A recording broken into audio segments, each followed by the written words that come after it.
Assalamualaikum warahmatullahi wabarakatuh.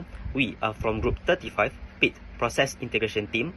We'll be presenting about the design of reactor separator system for methanol production. Our team consists of 5 members, including me, Lutfil, Harith. We have Khu Wee Foo, Nurainul Najwa, Nur Adilah, and also Aiman, Hafidz. So let's start. What if I told you that a single chemical can power a vehicle, can produce plastics, and also can store energy all at once? The chemical is methanol. Methanol is a key component in the petrochemical industry, where it acts as both as a feedstock or energy carrier. So methanol is produced from a synthesis gas, we also known as syngas, which consists of hydrogen, carbon monoxide, and also carbon dioxide. And this production or process occur through a catalytic hydrogenation, where typically in industrial scales it operates under a moderate temperature of 220 to 270 degrees Celsius, and also around 70 to 80 bar. And also this production use a catalyst, for example like copper, zinc oxide, and also aluminum oxide. So for our integrated design project for this semester, we are focusing on both reaction and also separation process aspects. So for the first part, for the reaction engineering part, our project focuses on designing and evaluating the methanol synthesis reactor.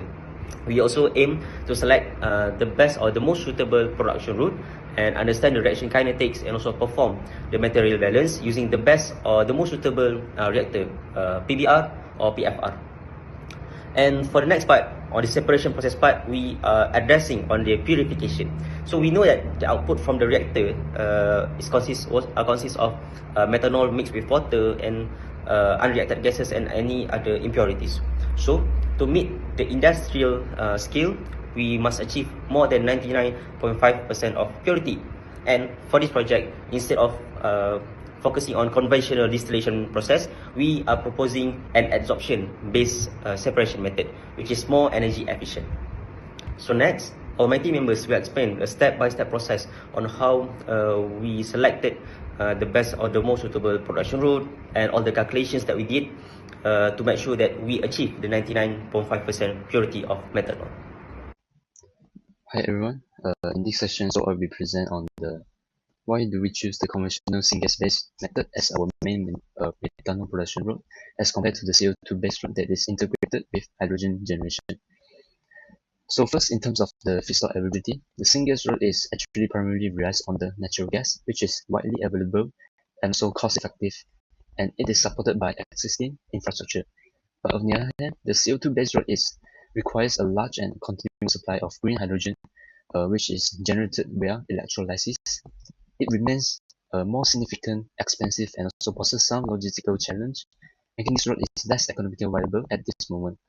Now moving on to the energy requirements, the syngas-based process actually benefits from an integrated system that is combined with a heat exchanger.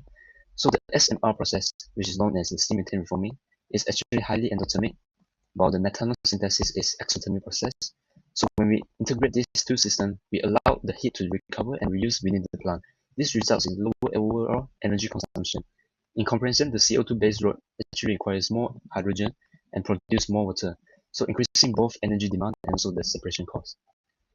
Now for the technology maturity, the syngas-based route actually has been commercially established since the 1960s, according to Ott et al. 2012, particularly through the low pressure methanol process that is operating at 50 to 100 bar. So it is widely used in large-scale industrial plants and supported by advanced reactor designs, which ensure high reliability and also low operational risk. So in contrast, the CO2-based route is still mostly in the pilot or the early development stage, so which limited the large-scale implementation and also higher uncertainty. Lastly, regarding the sustainability, the syngas route actually can incorporate with carbon capture and storage technologies to produce blue methanol, offering an intermediate and cost-effective way to reduce emission. While the CO2-based route has strong potential to produce green methanol, but its feasibility is currently limited by high cost and dependence on renewable energy availability. So in conclusion, the syngas-based route remains the most practical option today due to its maturity, efficiency, cost advantages. But the CO2-based route represents a promising but still developed sustainable alternative. Now, in terms of the reaction kinetics and also the chemical reactions, methanol production from the syngas route is a catalytic process where hydrogen reacts with carbon oxides, mainly carbon monoxide and also carbon dioxide, to produce methanol. So in general, there are three main reversible and exothermic reactions involved. First is the carbon dioxide hydrogenation, which produces methanol and also water, and it also helps to maintain the catalytic activity on the coupled surface. The second one is the CO2 hydrogenation, which is more exothermic and also plays a major role in the methanol formation. So this reaction is actually favors high pressure and relatively low temperature to maximize the conversion. Now the third one is the water gas shift reaction, WGSR, which balance hydrogen and also carbon oxides. In methanol synthesis, it often proceeds in reverse to consume water and maintain the required stoichiometric ratio. Additionally, there is a side reaction that can occur when methanol dehydrates to form dimethyl ether, DMO, which is considered as a byproduct. Overall, these reactions are highly exothermic and require efficient heat removal or integrated heat exchange system to recover the heat to maintain the optimal reactor performance. Now for the proposed operating conditions for the methanol synthesis in the reactor, pressure ranging from 50 to 100 bar and a temperature range of 220 to 300 degrees Celsius. So first, the high pressure is used because, according to the Lutfil principle, it favors the methanol formation by shifting the equilibrium towards the fewer gas molecules, which will increase the conversion. However, operating above 100 bar is not economical due to high compression costs with minimum gain, according to Lunch 2001. So for the temperature, a moderate range is selected to balance the reaction rate and also the equilibrium. So higher temperature will increase the reaction rate, but it will also reduce the methanol yield at the same time since the reaction is exothermic, according to Bartholomew and Farito 2011. Additionally, the temperature that operates above 300 degrees Celsius can causes catalyst deactivation due to sintering, according to Sheldon 2017. So therefore, these conditions is for an optimal balance is between the efficiency and also the catalyst stability. Next, we're going to see why we choose PFR as our reactor, or to be more precise, PBR. So as you can see that the comparison between batch reactor, CSTR, and PFR or PBR. Firstly, batch reactor is not suitable for continuous industrial production. Same as our production, methanol production, is more suitable with flow reactor. Next, but CSTR, it is poor temperature control for highly exothermic systems and not suitable for most gas-based reactions. As for our reaction, methanol production using syngas, mostly we use gas-phase system. So it's really not suitable, even if it's a flow reactor, it's not suitable for CSTR. Therefore, we use PFR, or to be more precise, PBR, because we use catalyst. Why it is suitable is because it has continuous operation suits industrial methanol productions. It's high conversion per unit volume. It captures axial variation in temperature, concentration, and reaction rate.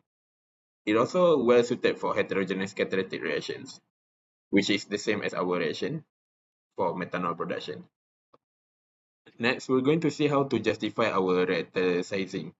We use assumptions such as they shown. We use steady state operation, plug flow behavior, which means no axial mixing, only spatial variations, ideal gas behavior, uniform catalyst activity, negligible pressure drop, and kinetics follow Arrhenius temperature dependence. As you can see, for our kinetics reaction rate expression, we use Arrhenius temperature dependence. And also for our calculation for volume, we use calculation for PFR because as for our simulation, we use simulation symmetry by SLB, which only has PFR which only has PFR and not PBR. So as per our knowledge, PBR requires the difference between PFR and PBR is PBR requires us to use catalyst, which in our case we have to use catalyst for methanol production. So to differentiate in our simulation, the PFR we're able to use catalyst in the PFR in the symmetry simulation. So because we use PFR in our simulation, we use the mole balance of PFR, and we choose our limiting reactant for our reaction CO2 because it is our main reactant to produce methanol.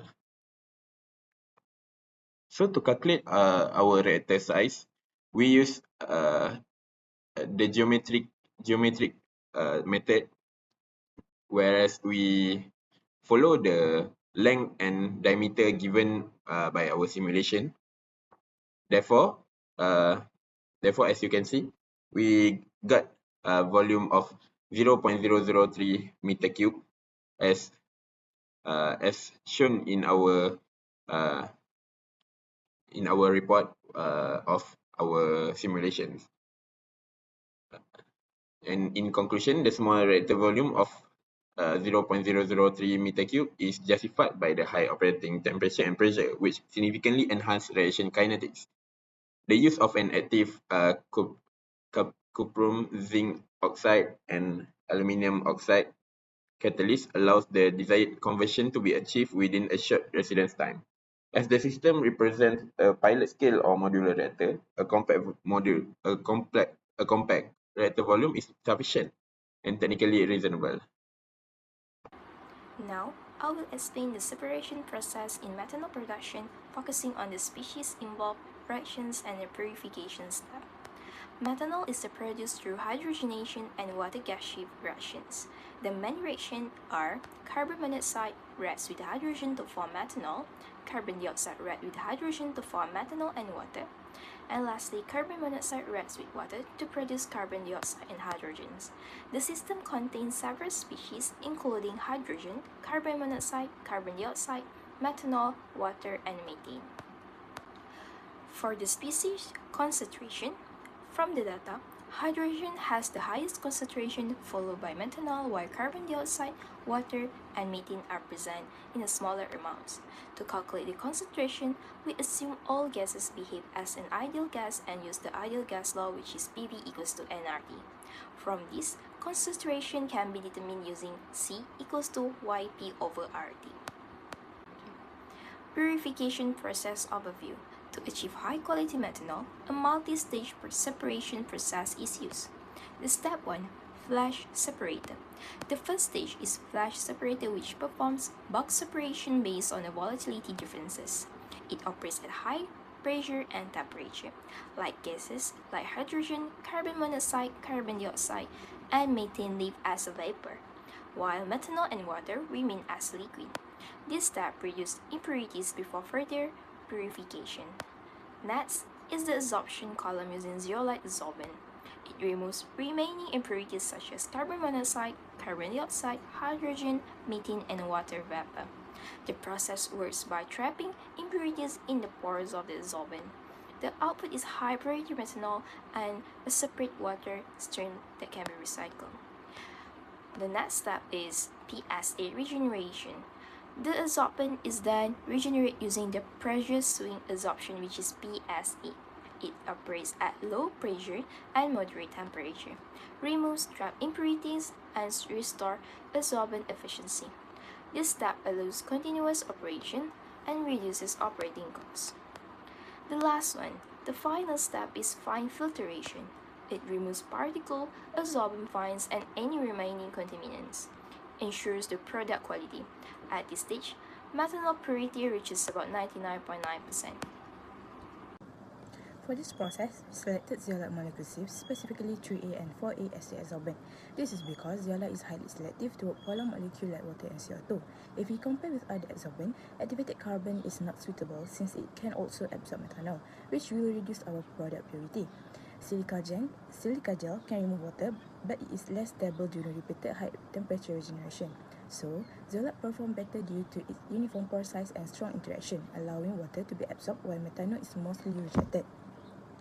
In terms of absorption behavior, the system follows a Langmuir isotherm where absorption increases with pressure until it reaches saturation. However, to better represent real condition, we use a multi-site Langmuir model since it considers different type of absorption site and give a more realistic behavior for zeolite. Next, we calculate the required amount of absorbent using mass balance and data from the literature. The absorption capacity of zeolite 3A is reported to be around 5 to 7 mol per kg. For safety, we take an average value of 6 mol per kg. Since our system operates at a high temperature of 300 Celsius, the actual absorption capacity will decrease. So, we apply a correction factor of 0.25 to account for this condition. This gives an effective capacity of about 27 grams of water per kg of absorbent. Then, based on the inlet and outlet water concentration and assuming a 24-hour breakthrough time, we calculate the total feed volume process. From the mass balance, the required absorbent amount is approximately 4.15 10 to the power of 5 kg absorbent, which is significantly higher than the amount of adsorbate, which is water, to ensure maximum water removal is achieved. However, the actual absorption efficiency may decrease if too much absorbent is used, as not all absorption sites are fully utilized. Therefore, determining the optimal absorbent thus is important. But given the limited data on absorbent capacity and the assumption made, the calculated amount of absorbent should be considered as an approximate value. For the column design, we use a fixed bed absorption column packed with zeolite molecular sieve, which have a strong affinity for polar contaminants such as water and carbon dioxide. The feed enters the unit at approximately 88.5 bar and 733 Kelvin, and is first conditioned to suitable absorption condition. The absorption process is then carried out at a moderate pressure and near ambient temperature, since absorption is isothermic and performed more effectively at lower temperature. To ensure continuous operation, a twin column system is implemented. One column operates in absorption mode while the other undergoes regeneration, allowing uninterrupted purification and stable product flow. A counter current flow configuration is applied where the purge stream flow opposite to the feed. This improves mass transfer, enhance adsorbent utilization, and increase impurity removal efficiency. The zeolite selectively remove water and CO2 while methanol pass through with minimal loss due to molecular sieving and steric hindrance effect. Regeneration is achieved using pressure swing adsorption, or we call it as PSA, where the pressure is reduced to dissolve the impurities without requiring thermal cycling. Overall, this design ensures efficient impurity removal, energy efficient operation, and continuous performance. Finally, the regeneration of the zeolite adsorbent is carried out using pressure swing adsorption, or PSA, to restore its absorption capacity and ensure continuous operation of the methanol purification unit. This step is important because without proper regeneration, the zeolite will become saturated with water and light impurities, which will reduce separation efficiency and affect product quality. PSA is selected because it is more energy efficient compared to thermal regeneration. Instead of using heat, PSA takes advantage of the strong dependence of adsorption equilibrium on pressure, where a reduction in pressure significantly lowers the absorption capacity of the zeolite. The process consists of 3 main steps. First, adsorption. In this step, the column operates at high pressure in line with upstream condition. The methanol-rich feed passes through the fixed bed of zeolite, where water and light gases are selectively absorbed inside the micropore. Meanwhile, methanol mostly passes through the bed with minimal loss due to molecular sieving effect, producing a purified product stream. Second, depressurization or desorption. When the absorbent approaches saturation, the column is taken offline and the pressure is reduced to a much lower level. This pressure drop reduces the equilibrium loading of the impurities, causing water and light gases to dissolve from the zeolite surface. The dissolved impurities are then removed from the column. In some cases, counter-current flow is applied during this step to improve desorption efficiency by targeting the most contaminated region of the bed. Third, purge and repressurization. A purge stream is introduced to further remove any impurities and reduce their partial pressure within the bed. After regeneration, the column is repressurized, usually using product methanol or an inert gas, to bring it back to absorption condition. Since a twin column system is used, one column is always in absorption mode while the other is undergoing regeneration. This ensures continuous, stable, and efficient methanol purification without interruption. To conclude, our project successfully developed an efficient methanol production system by focusing on both reaction and separation aspects. By using the plug flow reactor PFR, our system can achieve a conversion of 0.545 and a selectivity of 1.965 with a compact volume of 0.003 meter cube. Moving on the separation stage, our system is capable to achieve more than 99.5% of purity and required approximately 450,000 kilograms of adsorbent manually. Overall aspects, this model is reliable and provides a solid foundation for future optimization and industrial scale-up. That is all from us. Thank you.